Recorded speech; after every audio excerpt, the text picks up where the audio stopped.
नमस्ते प्रिय विद्यार्थियों, आप सभी का हमारे ऑनलाइन यूट्यूब चैनल पर हार्दिक स्वागत है। प्रिय विद्यार्थियों, आज हम बात करेंगे कक्षा 9th की अर्धवार्षिक परीक्षा 2024 और 2025 के बारे में। और आज का जो पेपर है वो है साइंस यानी विज्ञान के पेपर को संपूर्ण तरीके से हम हल करने वाले हैं। तो वीडियो को शुरू से लगा अंत तक आप पूरा जरूर देखें ताकि कक्षा 9th का जो अर्धवार्षिक का पेपर है वो पूरी तरह से आपको समझ में आ सके। यदि आप हमारे ऑनलाइन यूट्यूब चैनल पर नए हैं तो प्रिय विद्यार्थियों चैनल को सब्सक्राइब जरूर करें ताकि आपको कक्षा 9 के सारे विषयों के साइंस के अलावा गणित का, हिंदी का, संस्कृत, सामाजिक, इंग्लिश सारे विषयों के पेपर मिल सके। तो शुरू करते हैं आज की क्लास और देखते हैं कक्षा 9th का अर्धवार्षिक का साइंस का पूरा पेपर उत्तर सहित। देखिए यहाँ पर 3 घंटे का पेपर होने वाला, कुछ 23 से 24 क्वेश्चन आपसे पूछे जाएंगे। देखिए निर्देश दिए हुए हैं, सभी प्रश्नों को हल करना अनिवार्य है। ठीक है ना बच्चों। प्रश्न क्रमांक 1 से लगाकर 5 तक वस्तुनिष्ठ प्रश्न है, फिर 6 से 17 तक 2 अंक के हैं और 18 और 20 तक 3 नंबर के सवाल पूछे गए हैं। तो सभी क्वेश्चन की बात करेंगे, एक एक क्वेश्चन को देखेंगे। देखिए पहला क्वेश्चन, देखिए बच्चों पेपर आपके सामने आ चुका है, पूरी पीडीएफ है यहाँ पर पेपर की। पहला सवाल है, पदार्थ की किस अवस्था में कणों के मध्य न्यूनतम रिक्त स्थान होगा, यानी कम से कम स्थान होगा। ऑप्शन ठोस, द्रव, गैस या जल। तो वो अवस्था है ठोस बच्चों, ऑप्शन अ राइट होगा। पहले का ऑप्शन अ। क्वेश्चन नंबर 2 देखिए, टिक्वर आयोडीन के विलयन में विलय है अल्कोहल, आयोडीन, जल या उपयुक्त सभी। तो इसमें होगा आयोडीन, ऑप्शन ब राइट होगा। नेक्स्ट क्वेश्चन 3 देखिए, सोडियम का सही इलेक्ट्रॉनिक विन्यास निम्नलिखित में से कौन सा है। साथ ही इंपॉर्टेंट कर लो, सोडियम का इलेक्ट्रॉन विन्यास आपके कार्यपत्र में भी दिया हुआ है 281 281। 4वां क्वेश्चन, एक कोशिका से 2 या अधिक कोशिकाओं का बनना कहलाता है। तो वो कहलाएगा कोशिका विभाजन। क्या कहलाएगा बच्चों? कोशिका विभाजन कहलाता है। ऐसे भी सवाल आ सकता है कि कोशिका विभाजन किसे कहते हैं। तो एक कोशिका से 2 या 2 से अधिक कोशिका बनना क्या कहलाएगा? कोशिका विभाजन कहलाता है। नेक्स्ट क्वेश्चन है 5वां, मनुष्य के शरीर में वर्षा का संचय होता है। वर्षा का संचय कौन से भाग में होगा, कौन से ऊतक के द्वारा किया जाएगा? वो ऑप्शन है ऑप्शन ब। ठीक है ना, एडिपोज ऊतक के द्वारा वर्षा का संचय किया जाता है। अगला क्वेश्चन देखिए, क्वेश्चन नंबर 6, असमान द्रव्यमान की 2 वस्तुएं एक ही संवेग से गतिशील हैं, किसका वेग अधिक होगा? भारी वस्तु का, हल्की वस्तु का, दोनों का एक वेग समान होगा या कुछ कहा नहीं जा सकता। तो बच्चों जो हल्की वस्तु होगी उसका जो वेग होगा वो अधिक होगा, ऑप्शन ब राइट करें। क्या करें? ऑप्शन ब यहां पे राइट होगा। अगला क्वेश्चन देखते हैं। देखो पूरी पीडीएफ है, यहाँ पे इंग्लिश मीडियम विद्यार्थियों के लिए भी इंग्लिश में क्वेश्चन दिए हुए हैं।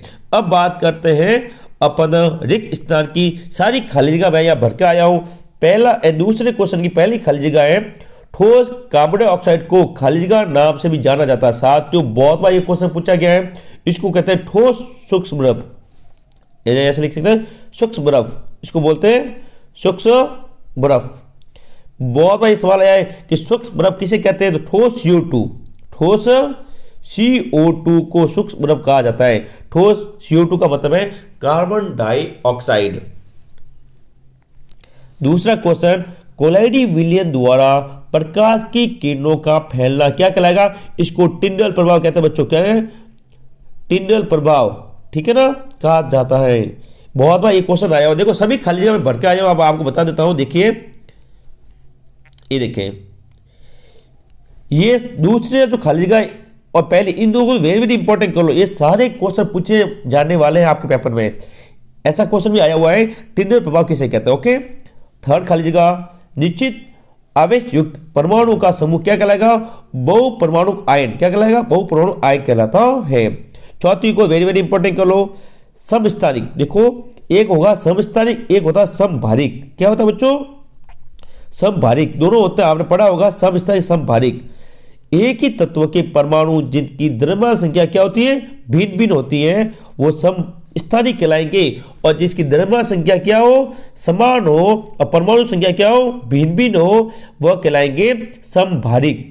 क्या कहलाएंगे? समभारिक। तो समस्थानिक और समभारिक को 100% पढ़कर जरूर जाए, 100% क्वेश्चन आने वाला है। अगला, फ्लोएम उत्पत्तियों द्वारा निर्मित भोजन का परिवहन करते हैं।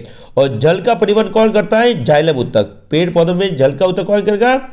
जाइलम, जो क्या करता है? जल का परिवहन करता है। और भोजन क्या करता है? फ्लोएम ऊतक। अगला, ध्वनि संचरण के लिए माध्यम की आवश्यकता होती है। ध्यान रखें, निर्वात में ध्वनि संचरित नहीं होती, इसके लिए ध्वनि के लिए माध्यम की आवश्यकता होती है। माध्यम ठोस, द्रव, गैस कोई भी हो सकता है, लेकिन निर्वात में ध्वनि का संचरण नहीं होता, याद रखिएगा। ये थी इंपॉर्टेंट खाली जगह, पक्का इसमें सवाल आने वाला है। अगला क्वेश्चन देखते हैं बच्चों। अब है मिलान करने वाले, यानी यहां से क्वेश्चन आ सकता है। जैसे कैसा आएगा कि बल का मात्रक, बल का मात्रक क्या होता है बच्चों? न्यूटन। क्या होगा? न्यूटन होता है। इस प्रकार आपको याद करना। देखो सब बता देता हूं मैं। आगे नीचे एक दिया हुआ है संवेग, संवेग का ये दिया हुआ नीचे। भार का मात्रक, भार का ऐसा मात्रक किलोग्राम। हमें पृथ्वी से बांधे रखने वाला बल कौन सा है? वो है गुरुत्वाकर्षण बल, ये ऊपर वाला। गुरुत्वीय बल का मान यह पृथ्वी सतह पर ध्रुव पर अधिक होता है। और शक्ति का मात्रक है वाट। ठीक है, तो इंपॉर्टेंट, सारे के सारे मात्रक इंपॉर्टेंट है, और इनमें से पक्का क्वेश्चन आएगा। अच्छी तरह से इनको याद कीजिएगा बच्चों। स्क्रीनशॉट ले लिया आपने? ओके, स्क्रीनशॉट साथ में ले लीजिएगा आप, ताकि आपको याद करने में आसानी हो सके। अगले क्वेश्चन की तरफ बढ़ते हैं। नेक्स्ट क्वेश्चन आ चुके सत्य और असत्य के क्वेश्चन बच्चों। रक्त ए प्लाज्मा संयोजी संयोजी ऊतक है, सत्य है। क्या है? सत्य। ऐसा सवाल आया है कि संयोजी ऊतक का उदाहरण दीजिए, या फिर संयोजी ऊतक कौन सा है? तो वो रक्त है। निलंबन एक समांगी मिश्रण है। नहीं, निलंबन कैसा मिश्रण है? विषमांगी। ये असत्य होगा। प्रति इकाई समय में तय की गई दूरी को चाल कहते हैं, ये सत्य है। तो चाल की परिभाषा याद हो गई आपको कि इकाई समय में तय की गई कुल दूरी क्या कहलाती है बच्चों? चाल कहलाती है। संवेग परिवर्तन की दर बल के अनुक्रमानुपाती होती है, ये भी सत्य है। वस्तु द्वारा अपनी गति अवस्था में परिवर्तन के विरोध को क्या कहें? जड़त्व, ये भी सत्य है। याद करिएगा, जड़त्व किसे कहते हैं? जड़त्व किसे कहते हैं? सवाल ऐसा आएगा सीधा, किसे कहते हैं? ऐसा भी पूछा जा सकता है कि जड़त्व किसे कहते हैं? तो वस्तु द्वारा अपनी गति की अवस्था जो परिवर्तन का जो विरोध करती है, उसे कहेंगे जड़त्व। ओके, क्रिया ए प्रतिक्रिया बल समान दिशा में कार्य करता है। नहीं, ये विपरीत दिशा में कार्य करता है, ये होगा असत्य। क्या होगा? असत्य बच्चों यहां पर होगा। देखो, सत्य असत्य के साथ मैंने कुछ और क्वेश्चन भी बताए, उनको आप जरूर पढ़िएगा। ओके, जैसे कि जड़त्व किसे कहते हैं, जड़त्व की परिभाषा यहां लिखी हुई है। ओके, और रक्त कैसा ऊतक है? संयोजी ऊतक है। आगे क्वेश्चन देखते हैं बच्चों। हाँ, एक शब्द में वाक्य में उत्तर देना है। पहला क्वेश्चन है 300 केल्विन तापमान का डिग्री सेल्सियस में क्या मान होता है? ठीक है ना, यानी इसको किसे बदलना बच्चों? डिग्री बदलना। किसे बदलना है? डिग्री में। तो 300 में से 273 माइनस करो, कितने करो? 273 माइनस करने में पीछे रहेंगे 27, ये आ गया डिग्री, 27 डिग्री सेल्सियस। ओके, यानी केल्विन को बदलने के लिए उसको 273 में से माइनस करते हैं तो आएगा 27 डिग्री सेल्सियस। दूसरा, 1 ग्राम हाइड्रोजन के कितने परमाणु होंगे? अगला, कोशिका में होने वाली जैविक क्रियाओं का नियंत्रण किसके द्वारा होता है? सभी को उत्तर बताए जाएंगे निश्चित है। पहले प्रश्न मैं पढ़ लेता हूं, फिर इसके उत्तर की बात करेंगे। ऊतक जो पौधों में जल व खनिज लवणों का परिवहन करता, अभी मैंने बताया था। कौन सा ऊतक है जो कि पौधों में जल का परिवहन करेगा? जल का संवहन कौन करता है? जाइलम। कौन करता है बच्चों? जाइलम ऊतक। अगला 5वां क्वेश्चन देखिए। हमारे मस्तिष्क में ध्वनि की संवेदना कितने समय तक बनी रहती है। और 6 नंबर है, कार्य करने की दर को क्या कहते हैं? उसको कहते हैं शक्ति। क्या कहेंगे बच्चों? शक्ति। शक्ति कहते हैं। ऐसा सवाल भी पूछा गया है, शक्ति किसे कहते हैं? तो कार्य करने की दर को शक्ति कहते हैं। तो अब बाकी क्वेश्चन के उत्तर देखिए। देखिए उत्तर मैंने लिख दिए यहाँ पर। पहले का होगा 27 डिग्री सेल्सियस। 1 ग्राम हाइड्रोजन में कितने परमाणु होते हैं? 3.0 × 10⁻23। कोशिका में होने वाली जैविक क्रियाओं का नियंत्रण करता है नाभिक। पौधों में जल और खनिज का संवहन कौन करेगा? जाइलम। ध्वनि की संवेदना 0.1 सेकेंड और कार्य करने की दर कहलाती है शक्ति कहलाती है। अब यह आप स्क्रीनशॉट ले सकते हैं। मेरे विद्यार्थी वीडियो अच्छा लगे वीडियो को लाइक करें, अपने कक्षा 9 के जितने भी दोस्त हैं सभी दोस्तों के साथ शेयर जरूर करें, साथ ही चैनल को सब्सक्राइब जरूर कीजिएगा। अगले क्वेश्चन की बात करते हैं। आगे वाले क्वेश्चन देखते हैं। अभी बड़े क्वेश्चन है थोड़े से, देखिए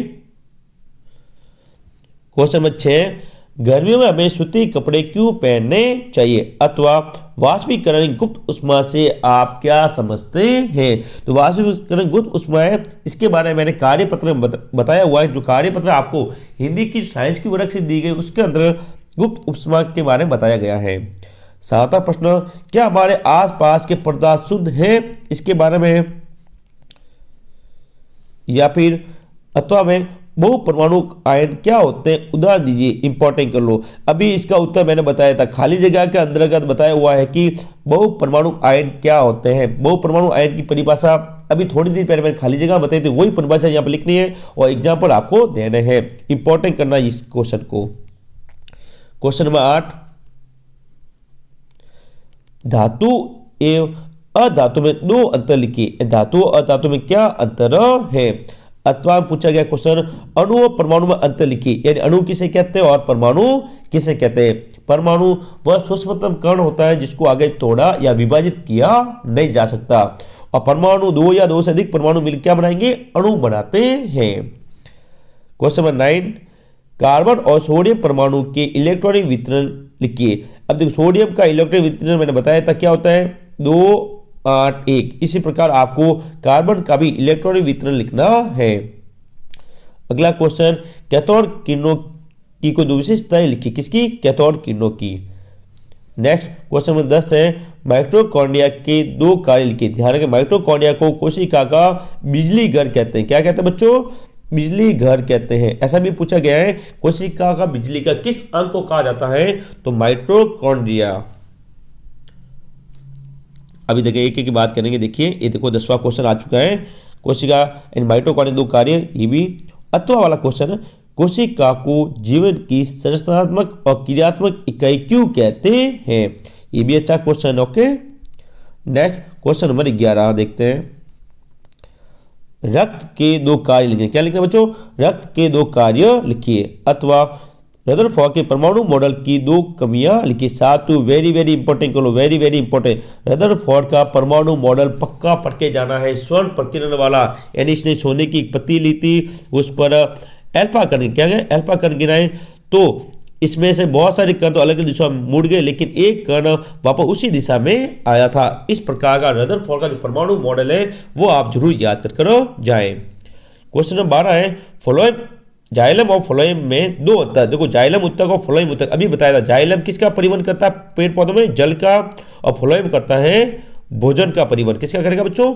भोजन का परिवहन करता है। ये इसका मुख्य अंतर है। नेक्स्ट अथवा वाला क्वेश्चन देखिए। अथवा पेरेकाइमा व कोलेनकाइमा में क्या अंतर है? को 2 अंतर आपको यहां पर लिखने हैं। अगला 13वां क्वेश्चन बच्चों, त्वरण किसे कहते हैं? इसका सूत्र और मात्रक लिखिए। इंपॉर्टेंट है, त्वरण किसे कहते हैं? इसका सूत्र और मात्रक दोनों लिखने हैं। अथवा एक समान और असमान गति को स्पष्ट कीजिए। एक समान गति किसे कहते हैं और असमान गति किसे कहते हैं? अगला सवाल, जब कोई गतिशील बस अचानक रुकती है तो आप आगे की ओर क्यों झुक जाते हैं? ठीक है ना, तो वो कारण बताना है। तो जड़त्व के कारण गति का प्रथम नियम यहां पर लगता है। 15वां क्वेश्चन, 9.6 मीटर ऊंची एक मीनार की छोटी से एक पत्थर छोड़ा जाता है। पृथ्वी पर पहुंचने से पहले उसका अंतिम वेग क्या ज्ञात कीजिए, अंतिम वेग ज्ञात करना है। अथवा एक वस्तु का द्रव्यमान 10 केजी है, पृथ्वी पर इसका भार कितना होगा। साथ ही इंपॉर्टेंट करो, आपकी किताब का सवाल है। ओके 16 वेरी वेरी इंपॉर्टेंट करो, बहुत बार क्वेश्चन आया हुआ है। गुरुत्वाकर्षण का सार्वत्रिक नियम लिखिए। साथ में पक्का आने वाला है गुरुत्वाकर्षण का सार्वत्रिक नियम। अथवा ध्वनि की प्रबलता से आप क्या अभिप्राय है, ये किन कारणों पर निर्भर करती है। 17वां क्वेश्चन, जैविक और अजैविक कारक किस प्रकार फसल उत्पादन को प्रभावित करते हैं। आपको जैविक और अजैविक कारक याद करने हैं। जैविक किसे कहते हैं, अजैविक कारक कौन से हैं वो याद करने। अथवा अनाज, दाल, फल, ये सब्जियों से हमें क्या प्राप्त होता है। 18वां वेरी वेरी इंपॉर्टेंट पक्का आएगा, लाइसोसोम को आत्मघाती थैली क्यों कहते हैं। आपके जो कोशिका वाला पार्ट है बच्चों 5वां, उसमें से एक क्वेश्चन पूछा गया, अलग से स्पेशल दिया हुआ है, आपको लाइसोसोम के बारे में पढ़ना है कि लाइसोसोम को आत्मघाती थैली क्यों कहते हैं। अथवा में डाल्टन के परमाणु सिद्धांत की 3 विशेषता लिखी। एक तो 2 परमाणु सिद्धांत याद करें, एक डाल्टन का परमाणु सिद्धांत, एक नए रदरफोर्ड का परमाणु सिद्धांत। 19वां हृदय पेशी के 3 लक्षण बताने। क्या बताने बच्चों, हृदय पेशी के 3 लक्षण बताने हैं। अगला रासायनिक सूत्र का क्या तात्पर्य, उदाहरण सही समझाइए। 20वां सोनार की क्रियाविधि व उपयोग का वर्णन कीजिए। और सोनार का पूरा नाम ध्यान के, सोनार उसका पूरा नाम भी आपको याद करना है, ये भी पहले पूछा गया क्वेश्चन है। अंतिम क्वेश्चन,